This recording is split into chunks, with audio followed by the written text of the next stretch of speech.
Kasaragod കുമ്പളയിൽ police പിന്തുടരുന്നതിനിടെ car മറിഞ്ഞ് വിദ്യാർത്ഥി മരിച്ച സംഭവത്തിൽ ഹൈക്കോടതി സർക്കാരിന് നിലപാട് തേടി. മരിച്ച ഫർഹാസിന്റെ മാതാവ് നഷ്ടപരിഹാരം ആവശ്യപ്പെട്ട് നൽകിയ ഹർജിയിലാണ് നിലപാട് വ്യക്തമാക്കാൻ കോടതി നിർദ്ദേശിച്ചത്. പോലീസ് പിന്തുടരുന്നതിനിടെ കാർ മറിഞ്ഞ മുഹമ്മദ് ഫർഹാസ് മരണപ്പെട്ടത്.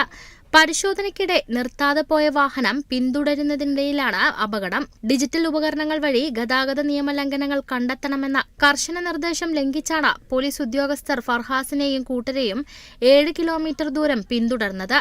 വിദഗ്ധ ചികിത്സയ്ക്കിടെ മംഗലാപുരത്തെ സ്വകാര്യ ആശുപത്രിയിൽ ഫർഹാസ് മരണത്തിന് കീഴടങ്ങുകയായിരുന്നു. പോലീസിന്റെ വീഴ്ചയാണ് മരണകാരണമെന്നാണ് മാതാവ് സഫിയയുടെ ആരോപണം. ഉത്തരവാദിയായ ഉദ്യോഗസ്ഥർക്കെതിരെ നടപടി സ്വീകരിക്കണമെന്നും നഷ്ടപരിഹാരമായി 50 ലക്ഷം രൂപ അനുവദിക്കണമെന്നുമാണ് സഫിയ ഹർജിയിൽ ആവശ്യപ്പെട്ടിരിക്കുന്നത്. ഫർഹാസിന്റെ മരണത്തിൽ പോലീസിന് വീഴ്ചയില്ലെന്നാണ് ക്രൈംബ്രാഞ്ച് അന്വേഷണ റിപ്പോർട്ട്. എന്നാൽ ജുഡീഷ്യൽ കോടതി ഉദ്യോഗസ്ഥർക്ക് വീഴ്ച സംഭവിച്ചതായി കണ്ടെത്തി.